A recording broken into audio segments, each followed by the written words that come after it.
torban indura mootummaan Itoophiyaa waliigaltee sodaachisaa fi dogoggoraa gamtaa Awurooppaa wajjin mallatteessuu isaa fi waliigaltichi dhaabbachuu akka qabu odeeffannoo cimaa isin biraan ga'uun keenya ni yaadatama. Amma immoo guyyaa dheengaddaa gumiin abboota amantaa Itoophiyaa mootummaan waliigaltee kana haquu akka qabuu fi icciitii waliigaltichi qabatee jiru qorannoon saaxilanii jiru. Waliigalteen sodaachisaan Itoophiyaan mallatteessitee jedhamte kun biyyoota gamtaa Awurooppaa akkasuma Afrikaa akkasuma biyyoota Kaariibiyaan jedhamanii fi biyyoota Paasifiik jedhaman gidduutti waliigaltee Saamo'aa jedhamu waliigaltee daldalaa fi ikoonoomii ture. Garuu gumiin abboota amantaa Itoophiyaa kun akka gabaasetti rakkoowwan waliigaltichi qabatee jiru ifatti adda baasuun ibseera.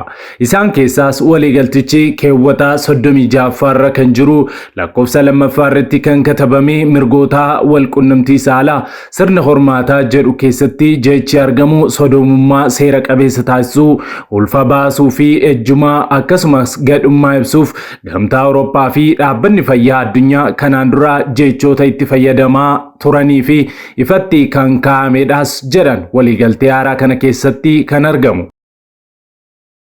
Dabalataan waliigalticha keewwata 40ffaa lakkoofsa 6 ammoo daa'imman Afrikaaf barumsa saalqunnamtii hundumaa hammatee kan jedhuu fi gosti walqunnamtii saalaa baay'een jiraachuu kan addeessuu fi daa'imman hundumtuu akka barsiifaman kan dirqisiisudha. Waliigaltichi qocolloo saalqunnamtii hambisuu maqaa jedhuun icciitii dhoksaa qabatee kan dhufe gochi ciggaasaan kun iddoo baay'eetti irra deddeebiin jechoota kan hammate kan jedhu of keessaa qabaachuu isaatiin gumiin abboota amantaa Itoophiyaa kun mormanii jiru.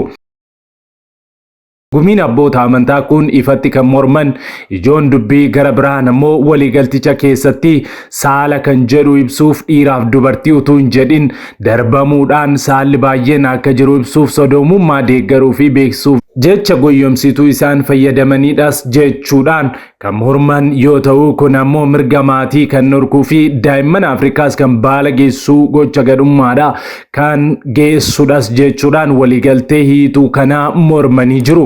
Gumiin kun ibsaa tattamaa dheengadda kennaniin mootummaan waliigaltee Saamo'aa jedhamuu fi daldalaa waloo fi ikoonoomii maqaa jedhuun mallatteeffame kana rakkoowwan gurguddoo qabaachuu isaa hubatee waliigalticha ifatti akka diiguu gumiin abboota amantaa Itoophiyaa ifatti gaafataniiru. Gumiin kun itti dabaluudhaanis paarlaamaan Itoophiyaas dhimmoota waliigalticha keessatti rakkoodha jedhaman kanneen akka ulfa baasuu, qaama saalaa jijjiirachuu, daa'imman saalqunnamtii barsiisuu jedhuu fi sodomummaa akkasumas saala jedhu ilaalchisee ifatti ibsamuu dhabamuun jecha dhiiraaf dubartii jedhu kana hubachuudhaan waliigalticha raggaasisee dogoggora seeraa akka hin hojjenneef waliigaltichi akka haqamuuf gahee isaa akka ba'u gumiin abboota amantaa kun yaadachiisee jira. Waliigaltichi jalqabumayyuu waliin mormii hedduun kan mudatee ta'us biyyoota Afrikaa fi Kaariibiyaan jedhaman akkasuma biyyoota Paasifikii biyyoota Awurooppaa dabalatee walumaa galatti biyyoonni 78 ji'aan dura waliigalticha mallatteessuun isaanii ni yaadatama. Biyyoonni Kaariibiyaan jedhaman kanneen akka Jamaayikaa, Toongoo fi Afrikaa keessaa immoo biyyoonni akka Namiibiyaa waliigalticha kan morman akka ta'es kanaan dura isiniif gabaasuun keenya ni yaadatama. Marree kanaan dura Dr. Siyum Antonios ibsaa inni laatee fi gabaasa keenya kanaan dura isin haa yaadachiifnu. Oduu amma nu ga'ee qabna. Itoophiyaan dogoggora guddaa naassaa fi qaanessaa raawwattee jirti. Amma kufaatiin biyya kanaa fiixee gaheera. Mootummaan Itoophiyaa sodomummaa eeyyamuuf waliigaltee mallatteessee jedha odeessii gidduu kana ba'e. Marree ragaa qubsaa wajjin qabannee dhiyaanneerraa kanallee qophii keenya kana keessaa argattu. Biyya Awustiraaliyaatti amantootatti fi namoota yaada garaa geeddarachuuf jedhanitti gufuu ta'uun ittuma fufee jira. Tibbana wanti naasisaan dhaga'amee jira. Awustiraaliyaa magaalaa Meelboornitti waamichii fi kadhannaan sodomotaaf godhamuu dhorkamuun dhaga'amee jira. Bal'ina isaa isin biraan geenya.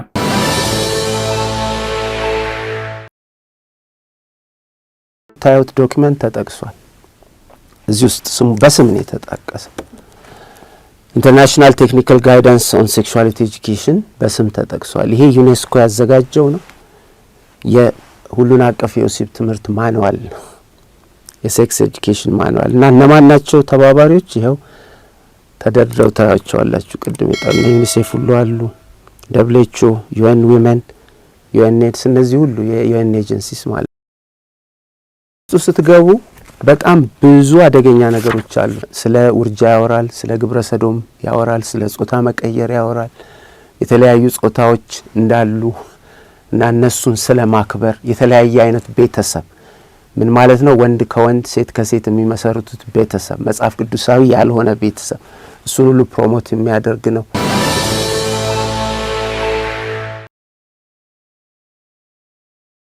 Nagaa fi araarri Kiristoos bakka jirtanitti hunduma keessaniif haa baay'atu. Akkam jirtu daawwattoota Kiristiyaan Miidiyaa. Odeessa wayitaawaa yeroo kanaaf isiniif qindeeffannee isin biraan ga'uuf qabannee dhiyaanneerra hamma xumura qophii keenyaatti nu wajjin turaan affeerraa keenya. Yeroo jalqabaaf gara chaanaalii keenyaatti kan dabalamtan subscribe gochuudhaan mallattoo beelii sana fuulduratti isinii ba'u saala tokko gadi tuquun ol kan jettu irra kaawwachuudhaan akkasumas like gochuudhaan yaada keessan ammoo saanduqa yaadaa keessatti nuuf barreessu hin dagatina. Share gochuudhaanis guddina chaanaalii keenyaa keessatti gahee keessan baasiniin jecha karaa fuula weebsaayitii keenyaa odeeffannoowwan kiristiyaanaa dabalataa barreeffamaa afaan beektan afaan oromootiin akka isin naqqabuuf koomentii jalqabaarra liinkii isinii keenya jiru sana gadi tuquun achiinis maatii taasiniin jenna. Kallattiidhaan gara qophii keenyaatti wal wajjiin hadabarru.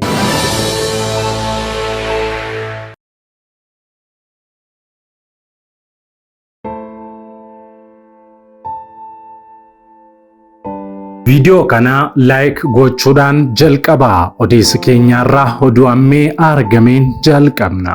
Itoophiyaan dogoggora guddaa fi naasisaa akkasuma qaanisaa raawwattee jirti jedhu. Akka Evangelical Council Midiyaan gabaasetti gamtaa Awurooppaa fi Itoophiyaan waliigaltee ikoonoomii yeroo mallatteessanitti mirga gaa'ela saala wal fakkaataas eeguuf akka waliigalan dhagahamee jira. waliigaltee kanarratti biyyi Afrikaa Namiibiyaa jedhamtu baay'ina uummataa miliyoona 2.6 ol qabdu garuu mormuu ishee fi deeggarsa isaanis diduun ishee dhagahamee jira. Kanaan dura biyyoonni akka Yugaandaa fi Gaanaa deeggarsichas waliigaltichas fudhaa badaa jechuudhaan gocha ciggaasaa isaanitti aggaamame kana mormuun isaanii ni yaadatama. Dhimmi kun ifatti kan mormamuu qabuu fi Itoophiyaan waliigaltee kana keessaa ba'uu akka qabdus Dr. Siyuum gaafatanii jiru. Dhimmi kun paarlaamaa Itoophiyaatti dhiyaachuuf jira. Amma qaamonni abboota amantaa ta'anis bakka bu'anii achi keessa jiran waliigaltee Itoophiyaan goote kana diiguu akka qaban akeekkachiisus qabu jedhanii jiru Dr. Siyuum. ተቃውመዋል። ይሄው ሌላ Republic of Namibia. Consideration of the signing of the new partnership agreement NPA between the European Union and the Organization of the African, Caribbean and Pacific States OACPS. ተቃውሞ ይሄው በዝርዝር ለፓርላማ የቀረበ ለናሚቢያ ፓርላማ እና አንዱ ያስቀመጡት በጣም ደስ ያለኝ ነገር ያሁን ችግሩን ነቅሰው አውጥተው በቦልድ የተጻፈው ነገር ሁሉ እሱን ነው የሚያሳየው። ያው ምን ይላል? The treaty does not have a glossary of terms, የቃላት መፍቻ የለውም, or a definition section. ይሄ ሌለው ነገር ውስጥ አልገባም ማለች። ናሚቢያ ትንሽ ስቴት 2.6 ሚሊዮን ህዝብ ያላት ሀገር ነው። እንዲህ አይነት ትልቅ ማስተዋል ከዛ ተገኝቷል። እኛ ጋር ከዚህም የበለጠ አቅም አለን ነው የኔ ያለው አደጋ። እዚህ ውስጥ ያለውን አደጋ በጣም ተመልከ the new partnership agreement ማለትም ይሄ refers to over 80 regional and international treaties, strategies, initiatives and programs that may not be legally binding agreements or processes and our country may not necessarily be a part to. እኛ የማይመለከተን ከ80 በላይ አካባቢያዊ አህጉራዊ ዓለም አቀፋዊ ስምምነቶች ተጠቅሰዋል። እዛ ውስጥ እንድንገባ እየተገደድን ነው ማናቃቸው ውስጥ የማይመለከተን ስለዚህ ይሄ ባለበት ሁኔታ አንፈርም ብለዋል ሌላም ብዙ መጨመር ይቻላል እና ስለዚህ ይሄ ሁሉ ትኩረት ተሰጥቶት በህዝብ ተወካዮች ምክር ቤት የግና ጉዳዮች ቋሚ ኮሚቴ ያለ የንግድ ጉዳዮች ቋሚ እነዚህ ሁሉ በቀጥታ ይመለከታቸዋል ታሪካዊ ስተትን በታሪካዊ ህክምና መስጠት አለባቸው wanta nama dhibummoo haala walii galtee kanaan deeggarsi maallaqaa kun kan raawwatamuu fi kan dhugoomfamuu mirga sodoomotaa erga mallatteessanii fi seera qabeessa taasisanii booda ta'uu ilaalamee kan kennamuu akka ta'es ibsamee jira. Akka namoonni gurguddoon iyyaa fi dubbataa jiranitti waliigaltee sana keessa mirga sodoomotaa eegsisuu mirga namaa fi mukaa akkasumas reenfaa wajjin walqunnamtii saalaa gochuu heeyyamuu qabdu sana booda deeggarsi maallaqaa gad isiniif dhiifamaa kan jedhu fi waliigaltee hiituun akka jirullee himamaa jira. Carraan xumuraa fi nuti qabnu tokko mootummaan Itoophiyaa waliigaltee mallatteesse kana deebisee diiguu akka qabuu fi dogongoran mallatteesse jedhee waliigalticha haquu fi keessaa ba'uu akka qabu qofaadha jechuudhaan Dr. Siyuum Antooniyoos Kaawunsil Miidiyaa yookaan mana maree amantoota wangeelaatiin miidiyaa hundeeffame irratti dubbatanii jiru. Kunooti viidiyoon isaa nu dhaqqabee jira. Daawwannee walitti adeemnu. ማለትም ይሄን ችግር ካዩ በኋላ ነው ኢትዮጵያ ከዚህ ስምምነት ውስጥ መውጣት አለባት የንግድ እና ኢኮኖሚ ትብብር ስምምነት ጥሩ ነው ግን እነዚህ ነገሮች እኛን አሳሪ ስለሆኑ በቀጥታ ይሄን ጉዳይ እንድንተገብር ማንገደድ መሆናችን በግልጽ ታውቆ ካልሆነ በስተቀር ፈረምን ብለን ከዚህ በኋላ አንቀጥልም ዲሳይን ማድረግ አንሳይን ማድረግ ይቻላል ያንድ ዓለም አቀፍ መብት ነው ፈርመህ ገባ አይደል አይ ሐሳቤን ቀይር ያለው ብለ መሰረዝ ይችላል በፊርማ መሰረዝ ይችላል ፊርማህን ወይ ደግሞ ሌላው ኦፕሽን ምንድነው ኢንተርፕሬቲቭ ዲክላሬሽን ምን ማለት ነው ጃማይካ እንዳረገችው ማለት ነው እኔ እዚህ ነገር ውስጥ ምገባው አለች ጃማይካ እንደው ኦክቶበር ኖቬምበር 15 ላይ አልፈረመችም ዘግይታ የራሷን አዘጋጅታ ማለት ነው እነዚህ ነገሮች ችግር ስላላቸው እኔ እነዚህን ነገሮች በራሴ ትርጉም በራሴ መንገድ መተረጉማቸው ከሆነ ብቻ ነው መፈረመው ብላ ዶክመንት አዘጋጅታ ነው ሄዳ የፈረመችው እና ይሄ መብት አለ እንደ ሉዓላዊ ስለዚህ ሉዓላዊነትንም የሚጥስ ዶክመንት ነው እና በገንዘብ ስም ባሪያ የሚያደርግ እንደው ኒዮ ኮሎኒያሊዝም ወይም አዲስ አይነት ቅኝ አገዛዝ ነው የሆነ ያለው አንድ ወደ እናንተ ልምጣ ይሄ የምታዩት ዶክመንት ተጠቅሷል እዚህ ውስጥ ስሙ በስም ነው የተጠቀሰው ኢንተርናሽናል ቴክኒካል ጋይዳንስ ኦን ሴክሹዋሊቲ ኤጁኬሽን በስም ተጠቅሷል ይሄ ዩኔስኮ ያዘጋጀው ነው የሁሉን አቀፍ የወሲብ ትምህርት ማኑዋል የሴክስ ኤጁኬሽን ማኑዋል እና እነማን ናቸው ተባባሪዎች ይሄው ተደርድረው ታያቸዋላችሁ ቅድም የጠና ዩኒሴፍ ሁሉ አሉ WHO UN Women UNAIDS እነዚህ ሁሉ የዩኤን ኤጀንሲስ ማለት ነው እና ውስጡ ስትገቡ በጣም ብዙ አደገኛ ነገሮች አሉ ስለ ውርጃ ያወራል ስለ ግብረ ሰዶም ያወራል ስለ ጾታ መቀየር ያወራል የተለያዩ ጾታዎች እንዳሉ እና እነሱን ስለ ማክበር የተለያየ አይነት ቤተሰብ ምን ማለት ነው ወንድ ከወንድ ሴት መጽሐፍ ቅዱሳዊ ያልሆነ ቤተሰብ እሱን ሁሉ ፕሮሞት የሚያደርግ ነው እና አልፎ ተርፎ ልቅ ወሲብን እና ደግሞም ይሄ ፕሮስቲቱሽን ግልሙትና ሁሉ የሚያበረታታና መታቀብ ደግሞ ውጤታማ እንዳልሆነ የሚያስተምር ዶክመንት እና ቅድም የጠቀስኩት የዛምቢያው የዚምባብዌው ከአስከሬን ጋር ከአይነ ምድር ጋር ሴክስ ከዚህ አይዲዮሎጂው ከዚህ የመነጨ እና ይሄ በስም ተጠቅሷል እዚህ ውስጥ ይሄንን መተግበር ይግድ ይላል እና እዚህ ውስጥ አይናችን እያየ መግባት የለብንም ለነሱ ኖርማል ሊሆን ይችላል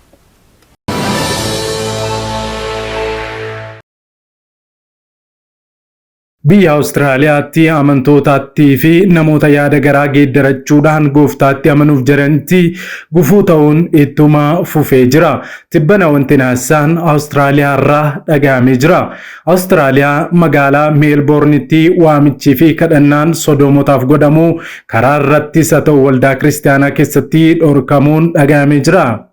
Bulchiinsi biyya Awustiraaliyaa magaalaa Meelboorn waamichii fi dhuga baatiin akkasumas kadhannaan sodoomotaaf taasifamu kamuu akka hin adeemsifamnee fi sodoomonnis gaabbanii kadhannaa fi waamicha isaaniif taasifamu fudhatanii gara gooftaatti akka hin deebineef gufuu ta'uun isaa dhaga'amee jira. Bulchaan magaalattii seexana gargaaruudhaan ulaa itti namoonni gara waaqayyootti deebi'anii fayyan hundumaa cufuurratti argama. Mee amma namni tokko lallaba karaa irrattis ta'e karaa kamiinuu sodoomotaan yaada garaa keessan geeddaradhaa jedhee yoo labse namni yoo fayyee maaltu isaan galche maaltus isaanirraa hirrata. Garuu dubbichi dubbii hafuuraati. Ejjumni isaa wal fakkaataa hafuuradha. Hafuura ejjaatu sammuu isaanii qabataa jechuudha. Namni hafuuricharraa yoo addaan ba'e malee fayyuu hin danda'u. Dhorkiin ba'e kunis manneen amantaa biyyattii keessatti argaman maratti seerarraa akka oolu ibsamee jira. Haaluma wal fakkaatuun bineensichi ijaarsa mootummaasaa cimsuu fi ergamasaa as baasuuf hojjetaa jira. Dhiyeenya kana intarneetiin akka addunyaatti baduu danda'a jedhamee odeeffamaa tureera. Ta'us dubbichi guyyaa jedhametti yoo cituudhaa baateyyuu garuu akka addunyaatti gargar kutanii biittaa mootummichaa fiduuf akka jiran ibsamaa jira. Egaa bineensichi yeroon isaa gaafa ga'uu hin dhufa. Addunyaas waggaa 3 walakkaaf hin bulcha. Raafamni fi jeequmsi guddaan baroota jalqabaa 3 walakkaa sanaaf hin argamu. Sana booddee garuu deebi'ee ni ka'a. Dhumaatii guddaanii fi jeequmsi guddaanis in ka'a. Kanuma keessaa immoo kiristaanonni fi waldaan kiristaanaan butamti. Gooftaan keenya Yesuus Kiristoosis deebi'ee dhufa. Kanaaf macaafa qulqulluu haardi koppiin yookaan namoonni of biraa hin qabne immoo bitadhaa isiniin jenna. Sababni isaas soofti koppii fi intarneetiin baduu sababa danda'u. Kanaafis Waaqayyoo kajeellaa garaa isaaniitiin xuraa'ummaatti walii isaanii gidduuttis dhagna isaanii salphisuutti dabarsee isaan kenne. Isaan dhugaa waa'ee Waaqayyoo sobatti jijjiiraniiru. Waaqayyoon isa hundumaa uume dhiisanii uumamaafis sagadaniiru, hojjetaniiru. Waaqayyo garuu bara baraan galateeffamaadha. Ameen. Hojii ergamootaa boqonnaa 14 lakkoofsa 16 tokkoffaa Tasalonqee boqonnaa 4 lakkoofsa 5 dubbifadha. Sababii kanaaf Waaqayyo kajeellaa nama salphisutti dabarsee isaan kenne. Dubartoonni isaaniis karaa ittiin fedha fooniitiin dhiiraa wajjin wal bira ga'an isa uumamaan kennameef dhiisanii gara isa uumamaan isaaniif hin kennaminitti jijjiirratan. Warri dhiiraas akkasuma karaa ittiin fedha fooniitiin dubartoota wajjin wal bira ga'an isa uumamaan kennameef dhiisanii kajeellaa walii isaaniitiin gubataniiru. Warri dhiiraas warri isaanii gadhoomsanis beekaa karaa irraa jallisuu isaaniitiif adaba dhagna isaaniitii akka ta'utti fudhataniiru. Isaan Waaqayyoon beekuu dubbii qajeelaatti waan hin lakkaa'iniif Waaqayyo immoo yaada jal'aadhaa fi waan namni hin hojjenne hojjechuutti dabarsee isaan kenne. Isaan jallina hammina sassata gadhummaa hundumaan guutamanii turan. Kanaanis guutamuudhaan hin hinaafu, hin ajjeesuu, nama hin loluu, hin gowwoomsuu, walis hin gadhoomsuu, warra kaanis isa gadhee hin hawwuu, dhoksaa namaas hin mul'isuu, hin hamatuu, Waaqayyoon hin jibbuu, humnaanis namarratti hin ka'uu, hin afuufamuu, of hin jajuu, hamaa lafaa fuudhanii hin bixxiluu, warra isaaniif hin abboomaman jedha Roomee boqonnaa 1 lakkoofsa 24 hamma 30. Egaa iddoo kanatti akka arginutti qaama saalaa uumamaan Waaqayyo namaa kennee jijjiirrachuun yookaan dhiirri tokko dubartiitti of jijjiiruun dubartiinis dhiiratti of jijjiiruun durumaa kaasee akka jiruu fi fedha Waaqayyootiin haala akka ta'e nu hubachiisa. Nammoo Waaqayyo gaa'ela saala wal fakkaataa utuu hin taane gaa'ela uumamaan ofiisaa uume duwwaa akka itti amanuu nu agarsiisa. Gaa'elli saala wal fakkaataa yookaan dhiirri dhiira wajjin dubartiinis dubartii wajjin ejjuun kun madda cubbuu yookaan abaarsadha. Kanaaf immoo dubbiin sagalee Waaqayyoo seera Lewwotaa boqonnaa 18 lakkoofsa 22 irratti akka dubbatutti dhiirri dhiiraa wajjin dubartiinis dubartii wajjin akka hin ciifne ni abbooma. Addunyaa keenya irratti wanti ta'aa jiru kanadha. kun ammoo bu'aa cubbuun fideedha. Kanaaf obboloottan koo biyya keenya irratti aggaamamaa kan jiruu fi biyya ormaa irrattis aggaamamaa kan jiru kun bu'aa cubbuun fideedha. Bara Looxitti namoonni dubartoota dhiisanii dhiira akka isaanii waliin ejjaa jireenya sodomummaas jiraachaa turan. Bara Looxitti durboonni hedduutu biyya lafaarra turan. Sababni durbummaan baay'ateef ammoo dhiironni dhiirota akka isaanii waliin waan wal fuudhaniif namni durba fuudhuu hamma kana hin turre jechuudha. Sabni mandara Looxfaa keessa jiraatan kanarra darbuunis hamma ergamoota Waaqayyoo irratti illee kana hojjechuuf yaadanitti shaakalaniittis gahan. Sababa kanaafis adabaman. Har'a mallattoowwan bara Loox sodomummaa fi mallattoon bara Nohii Waaqayyo hin jiru qaroominni jedhu jechuudha. Waaqayyoon malee jiraachuun kun hammaatee jira.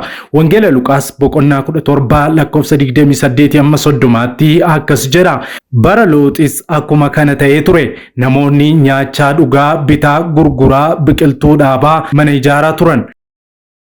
Guyyaa Loox Sodomii bayetti garuu ibiddii fi dhagaan boba'uu Waaqa irraa iddoo sanatti roobee uumama jiran hundumaas fixe. Guyyaatti ilmi namaa mul'atus akkasuma hin ta'a jedha. Gooftaan kana jala nu haa baraaru, biyya keenyas haa eegu.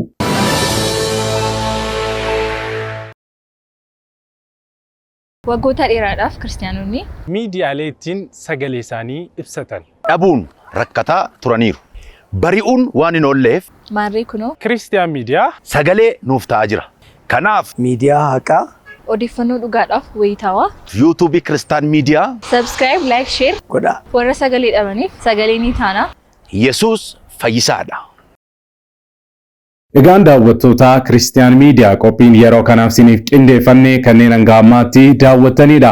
Yeroo jalqabaaf yookaan qophii keenya walakkaatti gara chaanaalii keenyaatti kan dabalamtan subscribe gochuudhaan mallattoo beelii sana fuulduratti sinii ba'u ala tokko gadi tuquun ol kan jettu irra kaawwachuu akkasumas like share gochuun saanduqa yaadaa keessatti immoo yaada keessan nu kaa'uu hin dagatina. Dabalataan karaa fuula weebsaayitii keenyaa www.christiannewsethiopia.com odeeffannoowwan kiristiyaanummaa afaan beektan afaan Oromoo argachuu hin dagatina sinin jenna. Liinkii isaa koomentii jalqabaarra isinii keenya. Sa'aatii muraasaa booddee odeeffannoo haaraaf gara biraatiin amma deebinee ol arginutti turtii gaarii isiniif haa ta'u. Nagaan tura.